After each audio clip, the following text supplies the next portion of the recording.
In today's lecture, we are going to discuss the effect of high temperature on plants. Okay, we have already studied the effect of low temperature, what kind of freeze injury it causes to the plants, and how the plants get adapted to that temperature, that we'll discuss after this topic. So, it is the effect of high temperature on plants. So relatively only a few species they can survive temperatures more than their metabolic optimum. I told you in the beginning that for any particular factor, climatic factor, plants they have a minimum and a maximum range, and the one corresponding to which the metabolic activities are at its peak, that is called the optimum range. So the moment this optimum range is crossed, the overall physiological rate of that activity it starts decreasing. Okay, and there are very few species who are going to survive under the high temperature conditions once the optima has crossed. But we have seen that spores of some fungi, seeds of the plants, they are resistant to heat. You can see this is a scanning electron micrograph of the spores of fungi, and these are different kinds of the seeds which are produced in the plant. So they are resistant, they can survive high temperature conditions. And amongst these, when we talk about the temperatures, then we see that spores they can withstand 114 degrees Celsius. The endospores of the bacteria, which are highly resistant structures, they can withstand 120 to 130 degrees Celsius. This is the diagram where you can see different layers of the endospores of bacteria. And seeds, they can remain viable, they can remain uninjured at the up to the temperature of 100 degrees Celsius. Now, what does high temperature causes in plants? So within cells, it causes denaturation of proteins. You all know proteins, they are the three-dimensional structures. The moment temperature increases, their stoichiometry get damaged, and ultimately all their bonding is lost, and they are converted to the irreparable forms which are non-functional. Then the rate of transpiration, that also increases because it is directly related to temperature, and if plants are losing more water in the form of transpiration, it will result in the desiccation of plants. So you observe this type of the plants in this case where the leaves, all other tissues, they become totally dried. Now the rate of photosynthesis also decreases. Why? Because the carbon dioxide will fail to diffuse in, because stomata get closed. So oxygen fails to diffuse out. It means more of the oxygen is present now within the tissues and less of the CO2 is available for photosynthesis. Similarly, there is less availability of enzymes, coenzymes, because they get denatured. The rate of respiration also increases because with every, I told you, with temperature, with every 10-degree rise, the rate of reaction doubles. So obviously, the more of the energy is required, so respiration also increases, and the accumulation of end products is there, because whatever products they are being synthesized, they are not getting released into the environment. We are talking about oxygen, so it will start accumulating within the cells. Now, process of respiration, that also gets affected. Ultimately, initially the rate of respiration is going to increase. You can see here the number of effects are observed. This is ultimately it will stop because of the inactivation of enzymes which are required for respiration. Then there is lag of oxygen supply in relation to demand, because respiration is increasing at a very high pace, but oxygen is not available equivalent to that.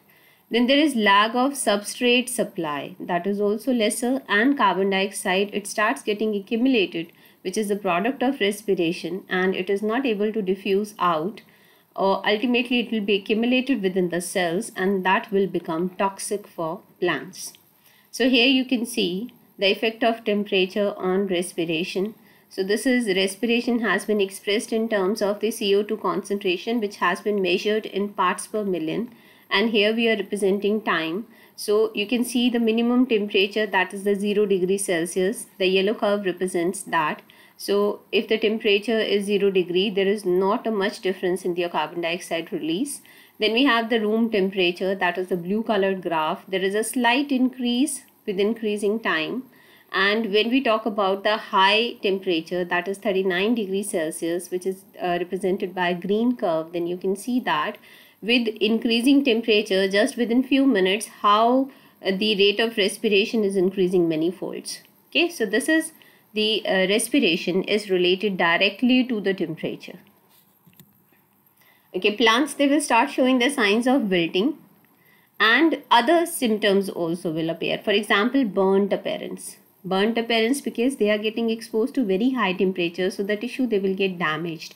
The chlorophyll will be damaged. So that will be represented in the form of scorch. Scorch is what? When you have this kind of the burnt appearance, and then ultimately it will start at the tips, and then it is going to cover the entire tissue. So the whole of the tissue, it will give you a burnt appearance. Scorch or burnt appearance, it's one and the same thing. And here we are seeing wilting. See how, what is the extreme level of wilting, that ultimately all tissues along with the fruits, they are also drying up. Another symptom is heat cankers. Heat cankers, they are produced in stems.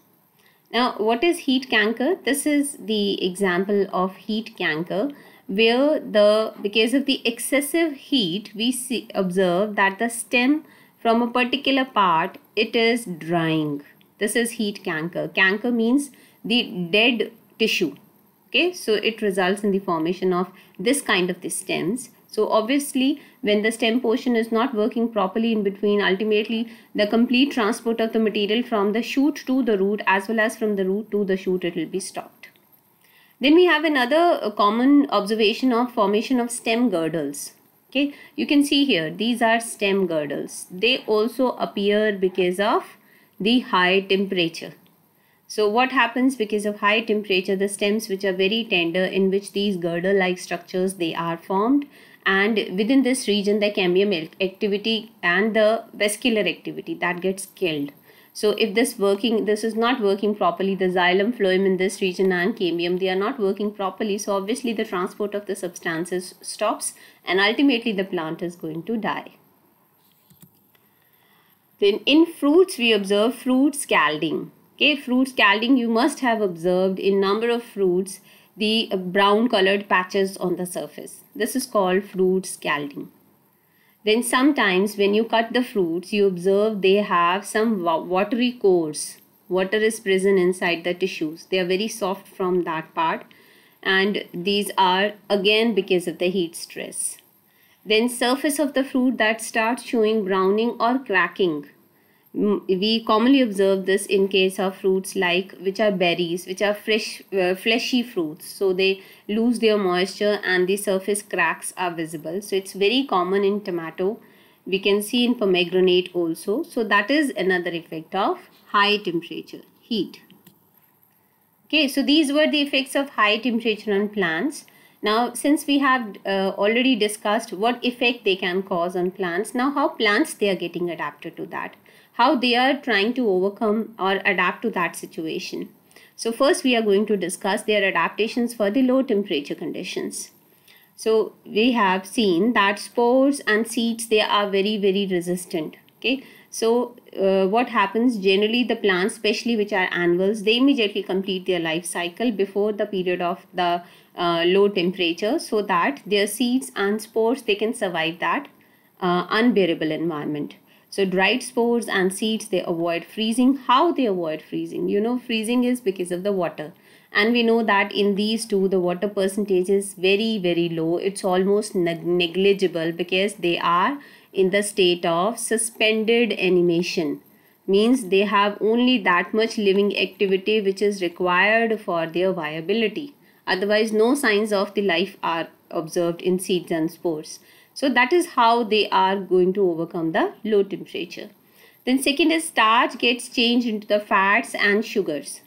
Why? Because the sugars, they are water soluble.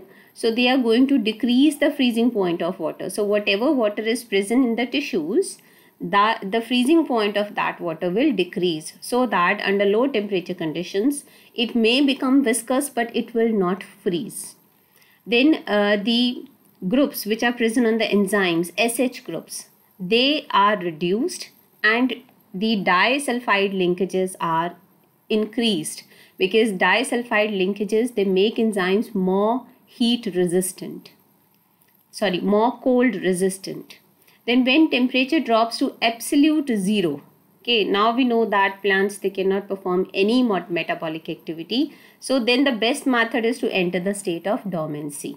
So their vegetative growth, that will end, the vegetative structures, they will die, but the plant will survive in the form of buds, seeds, underground storage organs. So this is how they can overcome that unfavorable condition, and when the temperature returns to normal, then these buds, they will germinate to give rise to new plants. So this is how through dormancy they can overcome, and this situation of overcoming the unfavorable period, this is called perennation. The cell membranes, they will develop high content of polyunsaturated fatty acids, because when the temperature is decreasing, the fluidity of membrane is also getting affected. In order to keep them more fluid, the content of polyunsaturated fatty acids, PUFA, this is increased. Okay, the membranes, they also become more permeable. Now this will reduce the incidence of intracellular ice formation. So more remains the movement, more remains the permeability, the exchange of materials, lesser will be the chances of freezing, ice formation. Cell walls, they also become very flexible, and within vacuoles the concentration of solutes is increased so that the amount of water is lesser. Then sugars and hydrophilic colloids, they are also somehow deposited within the cells, and they counteract the toxicity of electrolytes, because osmotic concentration is increasing. Osmotic concentration is because of the ions dissolved in the water in the sap of vacuoles. So if that is increasing, they may precipitate also. In order to avoid that, the sugar and hydrophilic colloids, plants, they use these materials so that they can counteract the toxicity of those electrolytes. Then plants, they possess large water-soluble polymers of sugars.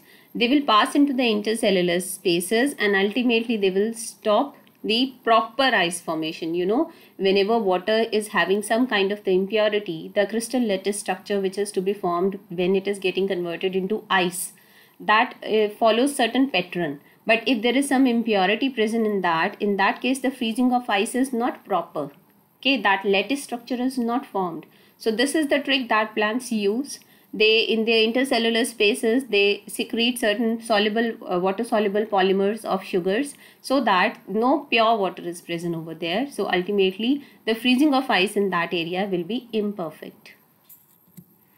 Then woolly outgrowths, they are formed on the surface of the plants. We have recently studied Calotropis, in which whole surface of the plant is covered with the woolly outgrowth. That also helps in insulating the plant body from the temperature conditions, maybe low, maybe very high.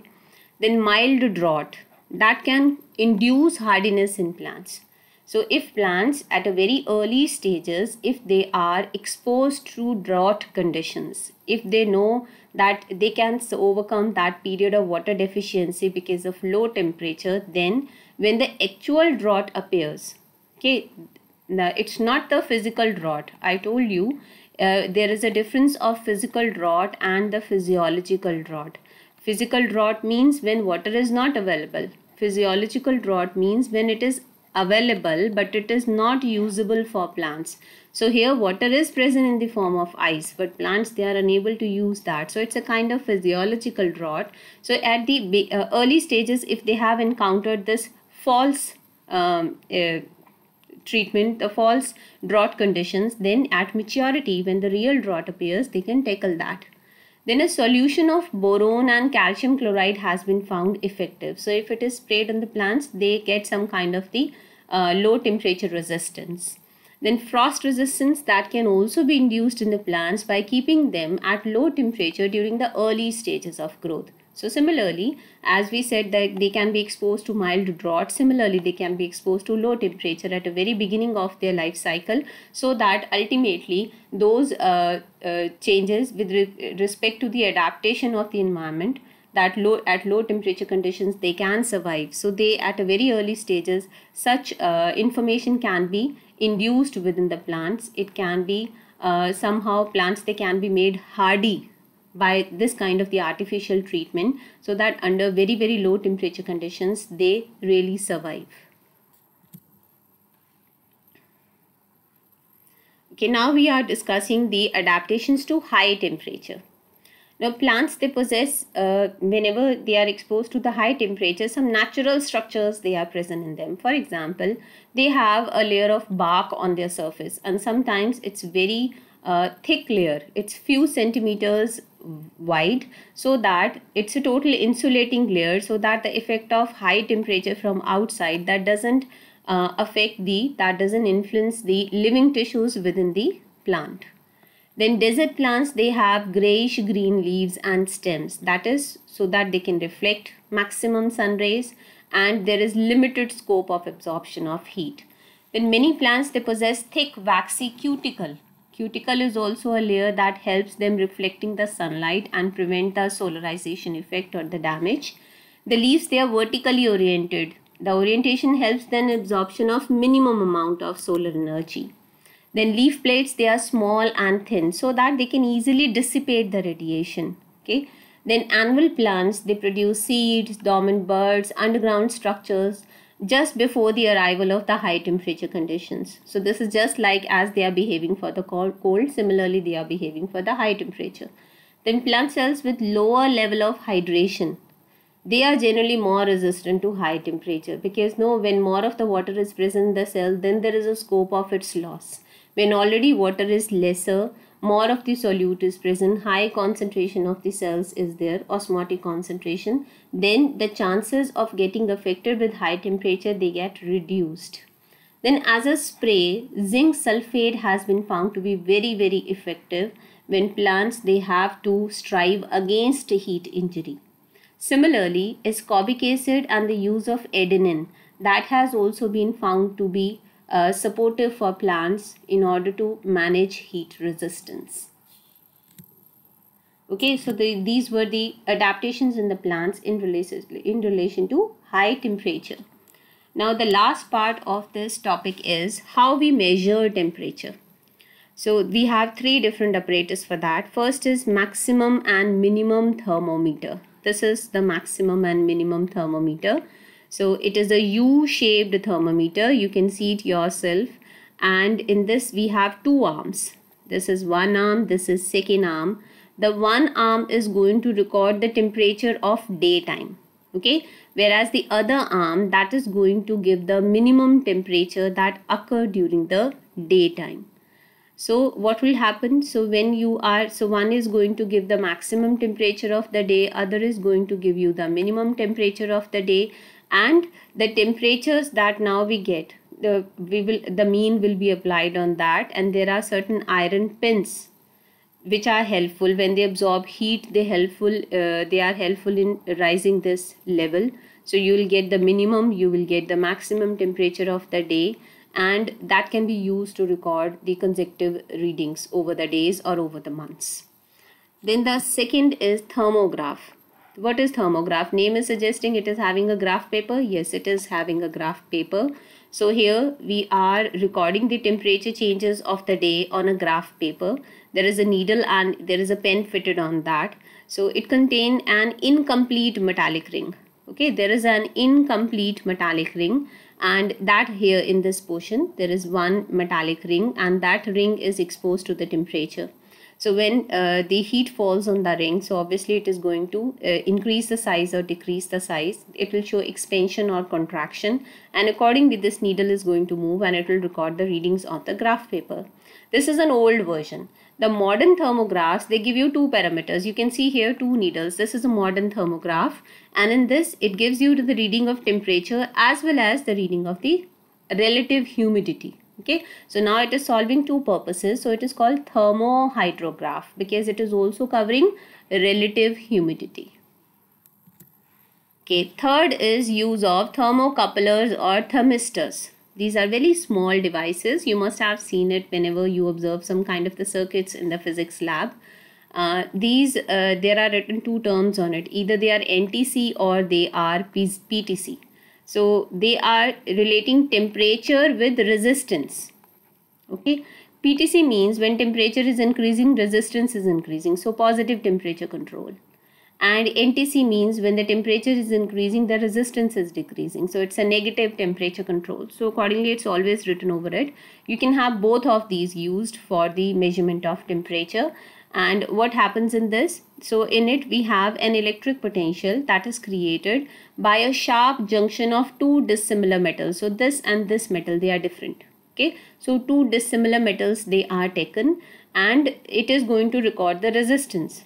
So whenever the temperature is the heat energy, because of that the temperature is rising, then ultimately the electric current will pass. Okay, and accordingly the resistance will be generated. Now in this we use a sintered metallic oxide mixture. Sintered, I hope you people understand, sometimes you use metal in a powdered form. Okay, we are not melting the metal in order to make this device, rather we are using powder of the metal and then it is coated over the surface. That is called sintering. So you are using metallic oxide, sintered metallic oxide mixture through which the electric current is passing. This is a sintered metallic oxide mixture. So when the current is passing through that, then the resistance will be generated, and that you can read directly by attaching to it some kind of the instrument which can measure resistance. So you will have an idea that okay, when the temperature is increasing, the resistance is, because it is NTC, the resistance will decrease. So you can plot a curve for that. You have to observe it for the various temperatures. This is a direct curve. So when temperature is increasing, resistance is increasing, it is for PTC. But for the other type, when temperature will increase, the resistance will decrease. Okay, so this will be for NTC. So from this curve you can get an idea. Later on you have to prepare a standard curve first, then later on with any particular, for any particular resistance value, you can find out okay, this is the temperature. Okay, so it is an indirect method of finding out temperature. And this is where this thermistor, this has been introduced inside, and what you can see here, this outer, this is the body or cover. Okay, the structure that has been shown is actually inside this cover. This in this form usually you get it in the market. So that's all for this topic of temperature. So we'll continue with the rainfall in next lecture.